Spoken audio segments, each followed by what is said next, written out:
Hi friends, welcome back to my channel. My name is Sasha. Today we are doing a vlog style video. I need to recoup my energy. I've had a really busy past few weeks and I've been doing a lot, seeing my friends a lot, going out a lot, which is really exciting and I really enjoy doing that.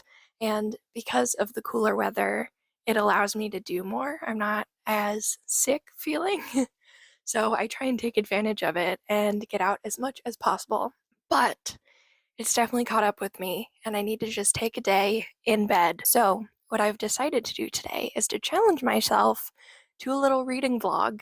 And I picked 5 books that have been on my shelves for so long and have just sort of been calling to me whenever I think of, like, what do I want to read? I always think of these few books. So, I'm not saying I'm going to try and read all of them. I don't think that's possible to do I'm not even necessarily doing a 24-hour challenge. It's like 10 o'clock. I'm using my phone to film, so I can't check the time. It's like 10 o'clock right now. And if I make it to 10 o'clock tonight, it'll be a 12-hour reading challenge. And I'm going to try and check in every few hours and tell you what's up. So I think what I want to do first is tell you about the 5 books on my list and then what I'm going to start with. If I even finish one book, that'll be great. And potentially we'll just keep doing this little vlog style video once a month. And I'll hopefully have read some really cool things by the end of it. Before we do get started, I always like to mention thank you for being here. If you're enjoying me or the video, please don't forget to like, comment, and subscribe while you're here. It helps my channel grow. It helps other people find me. I do a lot of K-pop content normally, but I also am a huge reader. I love reading, and I actually have mixed those two passions into my Etsy shop where I make K-pop themed bookmarks, and this is the bookmark I've picked to use. It's my personal one. You can't get this exact one, but I do have some other I am Monsta X bookmarks. I love his little hand on his hip on the back.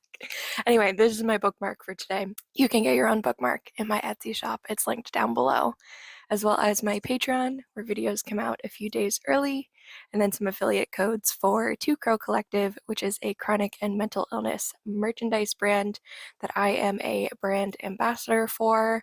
I should have maybe worn one of their shirts today, since this is like a chronic illness, mental illness, just rest and recovery day. Maybe I'll switch into one of their shirts later because I am getting a little warm. Anyway, I think that's everything I wanted to say in the beginning. Let's start going through the books and see what my selection is. I picked 1 middle grade, 2 young adults, and 2 classics. So we've got a wide variety. Up first is the middle grade. It's called The Gallery by Laura Marks Fitzgerald, also the author of Under the Egg. On the back, it says, "Nothing is what it seems, and no one is who they say they are. An eccentric recluse, a self-absorbed newspaper tycoon, a shady footman, a mansion with a secret, and one girl who has the moxie to see everything for what it is." Sounds really exciting. Sounds like there's going to be a lot of mystery involved, and I just sort of fell in love with this cover. It's so intricate and beautiful, and I love just middle grade stories in general. I think they're so much fun, and typically speaking, I can fly through them, so I'm probably going to start with this book, try and get it out of the way before I stop for my food break at some point today, and we'll see what I pick up after this. Hopefully I can finish it. Let's see, it's 321 pages, which is pretty typical for a middle grade, I'd say, and it's pretty big print, so I'm hoping I can finish this in time, but I don't know. I've only been reading, like, adult romance recently, so my gauge of my reading speed per genre is not up to par. I don't actually know how long this will take me to read. Maybe this is all I read today. I don't know. But let's talk about what else is on my list. Wicked Fox by Cat Cho is also on my list. This is a young adult fantasy. Let's read all about it. 18-year-old Gu Mi Young has a secret. She's a Gumio, a nine-tailed fox who survives by consuming the energy of men, but she's also half human and has a soft spot for people, so she won't kill indiscriminately. With the help of a shaman, Mi-young only takes the lives of men who have committed terrible crimes. Devouring their life force is a morbid kind of justice, or so she tells herself. But killing men no one would ever miss in a bustling modern-day Seoul also helps Mi-young keep a low profile. She and her mother protect themselves by hiding in plain sight. That is, until Mi-young crosses paths with a handsome boy her age as he's being attacked by a goblin in the woods. She breaks her mother's cardinal rule, revealing herself and her nine tails to save Ji-hoon from certain death. In the process, she loses her fox bead, her Gumio soul. Without it, she will die. When Mi-young and Ji-hoon next meet, there's no doubt they are drawn to each other. But the tenuous romance could be over before it even begins, as Mi-young's efforts to restore her fox bead by the next full moon ensnares them in a generations-old feud, forcing Mi-young to choose between her immortal life and Ji-hoon's. An enthralling tale inspired by the Korean folklore and set in a rich contemporary fantasy world. Wicked Fox is an absorbing love story that heralds the arrival of an exciting new voice in YA. I've had this on my shelves literally for years. When did it come out? So long ago. Dude, like, look at how pretty it is on the inside. That's the moon. Okay. Date. You're looking for a date. Came out in 2019. She's been around for a while. Next up is Iron Widow. This is a book my friend Allie highly, highly, highly recommends. And so, of course, I picked it up, but I haven't read it yet. It matches my sunflower behind me that I painted so freaking well. Okay. I also follow this author on TikTok and just think she's so fun and amazing. Okay. I'm not going to be able to pronounce these names, so forgive me. I'm trying to hold the books so you can see them as I read. Let's see. Someone's out for a little morning stroll. Good for you. Get your exercise. Not me. In H, we're just going to call it H. The highest honor for a young girl is to be selected as a concubine pilot. Supporters paired up with male pilots to power the chrysalises, the giant transforming mechas that humanity relies on to battle the massive aliens that lurk beyond the Great Wall. But the honor often ends in death. When 18-year-old Zentian's sister is killed by an ace male pilot, Zentian signs up to avenge her. The vengeance is swift, brutal, and unexpected, leaving Zentian labeled as an Iron Widow, a much-feared kind of female pilot who can sacrifice boys to power up the chrysalises instead of the other way around. To tame her unnerving yet invaluable mental strength, she is paired up with Lee Sheeman, the strongest and most controversial male pilot in H. But now that Zetian has had a taste of power, she will not cower so easily. She will miss no opportunity to leverage her and Sheeman's combined might and infamy, and survive attempt after attempt on her life until she can figure out exactly why the pilot system relied so heavily on destroying girls' lives and dismantle it for good. We love women in STEM. I know that's not quite what it's about, but that sounds bloody and deadly and angry and good. I don't know if I'm in the mood for that today. That could take me to some very interesting mental places for sure, but I also think it's a story I could get really, really lost in. Interesting. I'm glad it's on my list because I do really want to get to it this year. Up next, The Alchemist, a very classic. I don't even really know what it's about. I've read this once before. Let's see. Okay, the quote says, "To realize one's destiny is a person's only obligation." This isn't really a synopsis, though. Do we have a synopsis anywhere? Let me just read it. Okay. So, this enchanting novel has inspired and devoted following let me start over. This enchanting novel has inspired a devoted following around the world. This story, dazzling in its powerful simplicity and inspiring wisdom, is about an Andalusian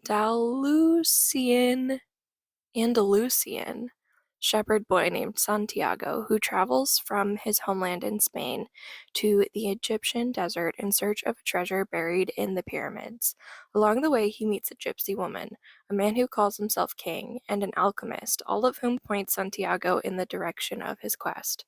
No one knows what the treasure is, or if Santiago will be able to surmount the obstacles along the way, but what starts out as a journey to find worldly goods turns into a discovery of treasure found within. Oh my gosh. Lush, evocative, and deeply humane, the story of Santiago is an eternal testament to the transforming power of our dreams and the importance of listening to our hearts. This sounds so good. This is probably my second pick. I think The Middle Grade is number one. This is probably up there at number two. And I think coming in at number three is The Picture of Dorian Gray. I have just wanted to read this for so long, and I'm always a little intimidated by classics, so I haven't picked it up yet. Let's see, I don't think there's no description on this because it is, a classic. Let me just read what it has on the back. I believe it's a quote directly from the book itself. How sad it is. I shall grow old and horrible and dreadful, but this picture will remain always young, if it were only the other way. If it were I who was to be always young, and the picture that was to grow old.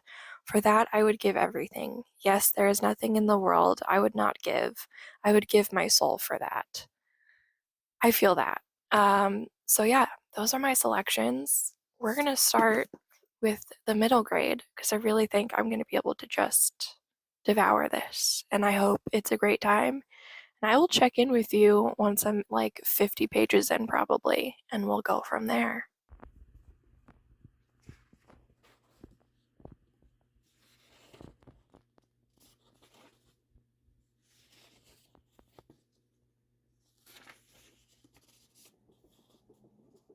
I don't wanna see you, but you fall apart. Even though you told me take it back your heart, I still spin inside your orbit. Yeah. You say that I should probably start to walk away. I'm hoping that you stop and make me have to stay, cause I'm floating in your orbit. Yeah, I'm stuck in your space, just my luck. Put me away, you understand. There's nothing left to say. Pull me back, take my hand, call my name. You understand, I wanna stay. Cause I don't wanna walk away. Cause I don't wanna walk away.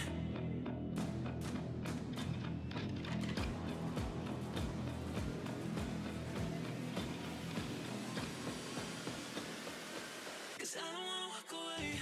Yeah, I'm stuck in your space.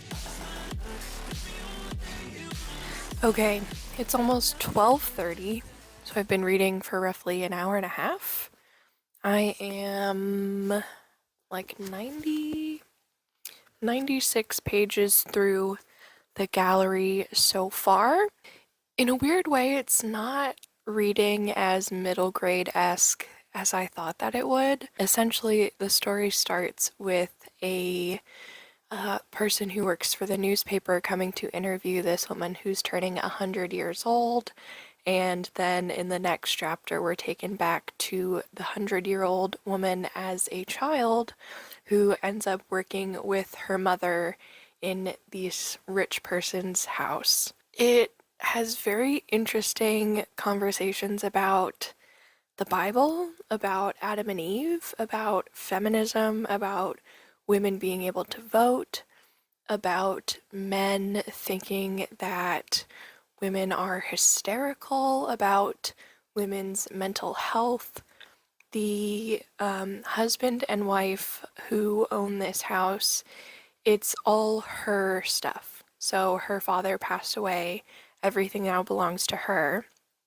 She had gone and collected art, which is the gallery aspect, from Pablo Picasso and all of these really famous artists from overseas, and she just sort of hoards all of the art now in her little bedroom by herself.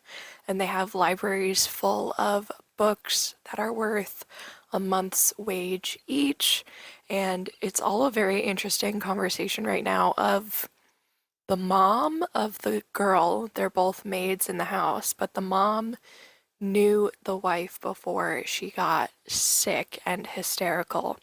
And now they're talking about her potentially having schizophrenia or having seizures, and just any sort of change in her routine sends her into a fit.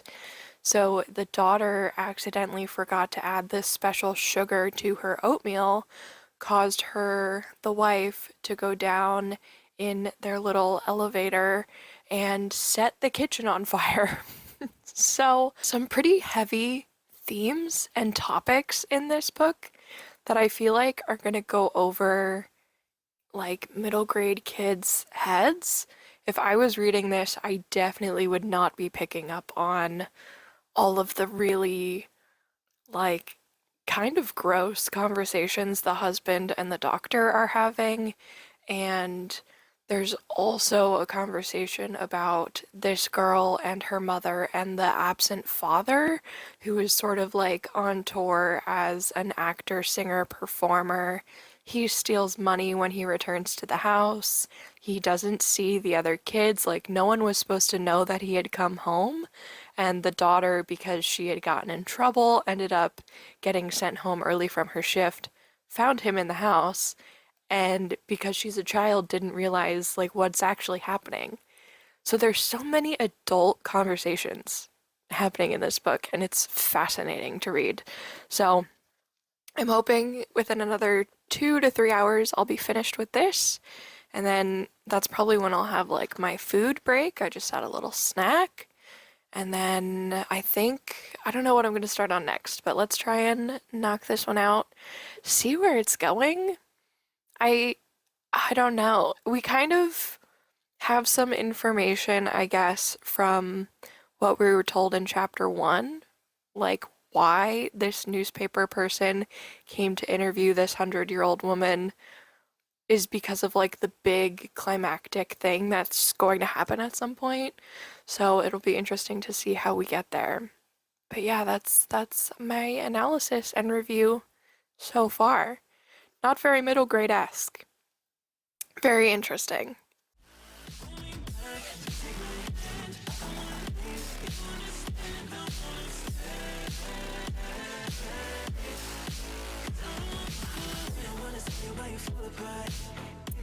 So I just ordered myself some lunch.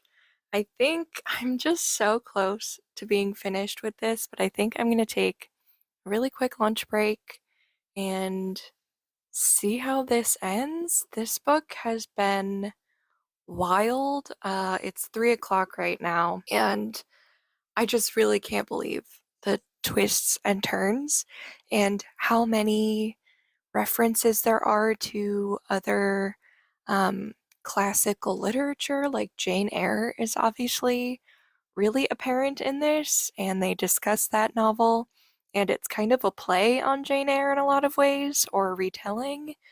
Also, the art references pomegranates and the significance of the fruit in art and literature. They do the story of Hades and Persephone, the Roman version and the Greek version. They take you to the MoMA. There's so much. There's so much happening in this one like middle grade book. It's kind of bizarre, but in a really exciting way. And we've definitely watched this character grow up through this story. So I'm gonna eat lunch and then I'm gonna finish this and I'll come back with my final thoughts.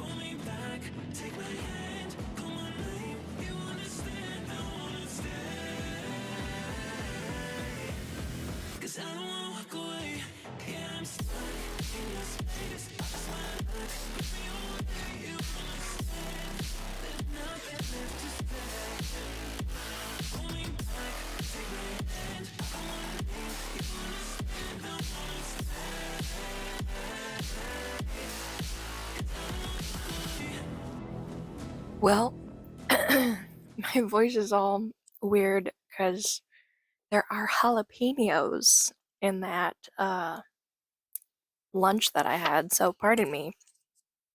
But I did want to read this little paragraph on the last page because I think it really sums up what the book is trying to say in general. So, um, here we go. Hasn't the world always been full of monsters and lies? Isn't it our place to fight them, to tell the truth, to rewrite the story, to ensure the return of spring in a world of winter? Honestly, all the themes in this book come back and back and back to that whole sentence. So, I'm going to give a full synopsis of the story. Obviously, you've heard a lot from me so far, so if you have intentions of reading it on your own, maybe skip this part. Essentially, the wife, Rose, has been locked up in her room by her husband, who is a newspaper mogul, and he has been slowly poisoning her for years. And no one believes that he's doing it because it just makes her look like she's crazy, the poison he gives her. And anytime she tries to escape, obviously, makes her look crazy, so she can't win until our young main character starts working in the house alongside her mother and starts looking at the paintings that Rose will send down with other staff members to put in the gallery. And she only sends down very specific paintings. And the footman begins to explain the paintings to our young protagonist. And as they change, they begin telling Rose's story. So it starts with the pomegranates and Persephone, and then it moves in to just follow along with Rose trying to tell them what's happening to her and to get help. And our protagonist was the first person who actually not only saw what was happening, but made active attempts to free her and to save her. And it wasn't until her active attempts and failed attempts that the adults working in this home understood what was actually going on and saw the master manipulator husband for the monster he really was. And they also decided to band together to save Rose at the very end and actually leave our protagonist out of it and not tell her. And so she was she had lost all hope for a little bit. And then they had been scheming without her because she'd done so much work through the whole novel. And then they all worked together at the end anyway. A very interesting story with a lot going on. There were even a lot of discussions about race because there's this whole subplot going on about Italians being bombers, and then the footman, it turns out, is Italian. You find out his brother was essentially murdered by this newspaper guy because he made everyone believe that he was a bomber. Whether that's true or not, it's never like fully clarified. But the newspaper man just put out so many stories saying that it was true that everyone believed it, and then he got electrocuted. And so, in retaliation, this brother ends up working for him to try and undermine him and get his revenge, and he eventually does. But it was weird because trying to decipher as I'm reading, like, are these racial undertones? And some of the language used in the novel, is that because of our character's ignorance? And is that where it's coming from to sort of portray the speak or vocabulary of the time? It kind of made me a little like, oh, I don't love all the prejudice, and I think that's the point though. So I don't think it's intentional in a bad way. Like, I don't think the author is racist. God, you just really never know these days, do you, though? But the way it came off to me is like we are observing a character who is a young person who is learning and who is growing up in a time where all this racism is very normal, gross. And yeah, that was a big one. Obviously, the other big one is the feminist sort of story and how much they harped on like women not understanding the importance of voting and not even having a brain to think about who they actually want and why one person would be better than the other as president. And then that ties into everyone, all the men in the novel, and even some of the women because they don't really have the autonomy to go against the men saying that Rose is crazy because you're going to believe a man because she's just a little feeble woman. Anyway, what this book, for it being a middle grade, has so much in it.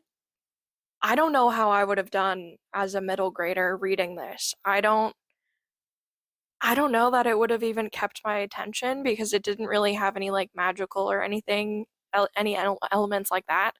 It was very much a mystery driven contemporary novel, historical, about like the 1920s in New York. Um, I did enjoy it. I'm glad I picked it for my little reading vlog. I can't decide what I want to go to next. It makes the most sense to pick between these two books, The Alchemist and The Picture of Dorian Gray, because they kind of, I feel like, are going to stay on theme. We had so many other classic books mentioned in this, and art, and references to just literature and classics, and so many just things in general in that book that it makes the most sense to move into an actual classic. This book is, sorry, again, my friend, it's 167 pages. It is kind of small print, but there are pretty big margins in the sides. I don't normally care about the print of a book or the pages of a book, but since I'm doing a video and I'm trying to read as much as possible in this video, that's the only reason I'm commenting on it. This book is decidedly longer. I'm gonna guess 300. Oh no, 2 something. 262. Ends very abruptly. Like full last page looks like it could be missing pages. Hopefully it's not. Who knows? Let's see. Oh no, chapter 20 is the last chapter. This one, pretty small writing as well, and pretty small margin. So it's like there's a lot of text there. Not a lot of this is the other thing about classics that kind of drives me personally up a wall. This entire page has no paragraph break. Do you see that? No paragraph, no indentation. That's just all one thought.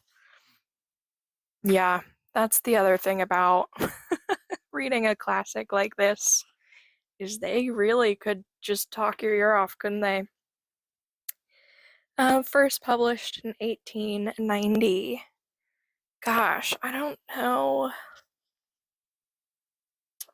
Maybe I'll read the first page of each and see what I think. That sounds like a decent plan. Let's do that.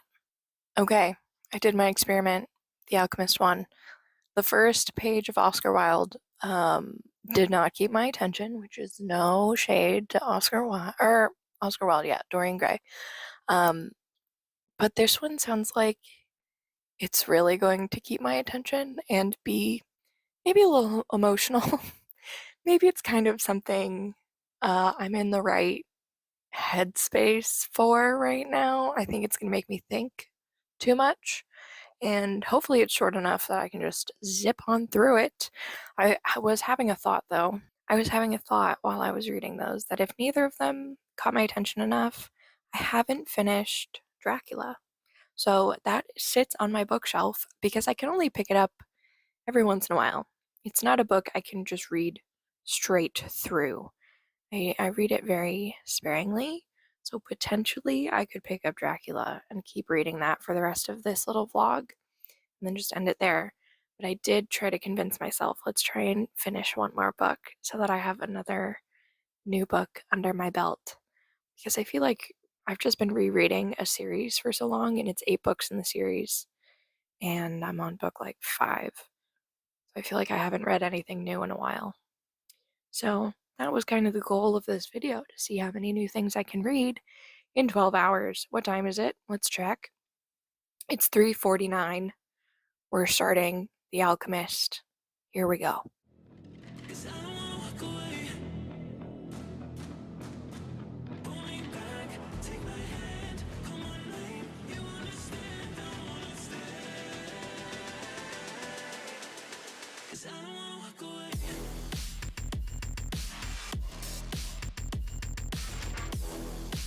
Hi, friends. Clearly, it's nighttime now. I ended up falling asleep.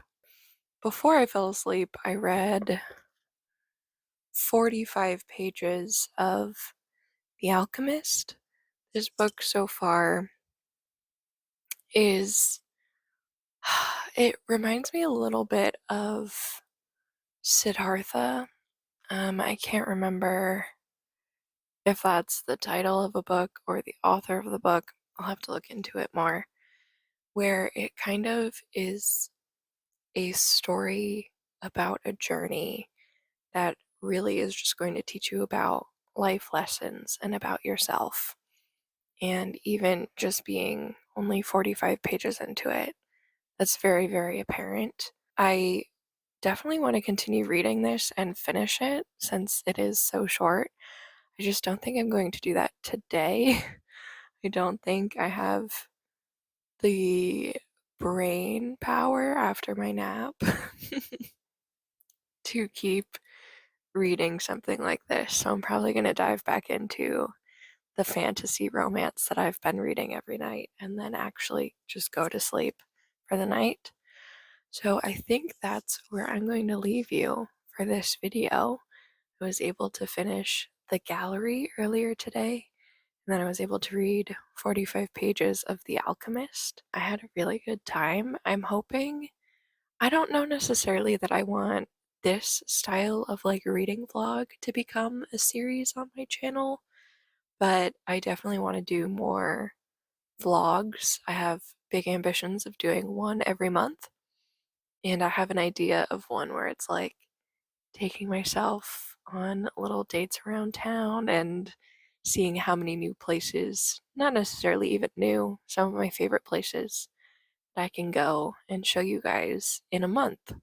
And this is probably going to be easier to accomplish, to continue doing reading vlogs like this.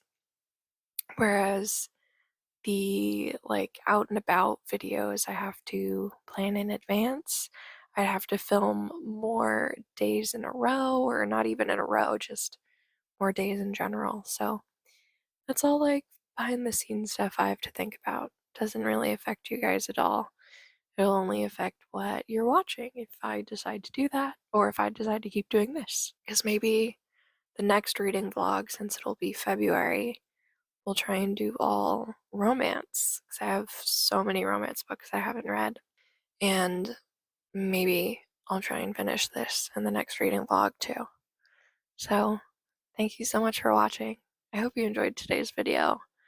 It was very cozy, very needed, and I hope I'm feeling better and just ready to take on the day tomorrow, since I gave myself and my body a chance to rest today. Life is all about balance, and I feel like this book is also going to be great at reminding us of that. Thank you for being here. I hope you had a great day or a great time watching this with me, or a good night. I'm going to see you guys next time.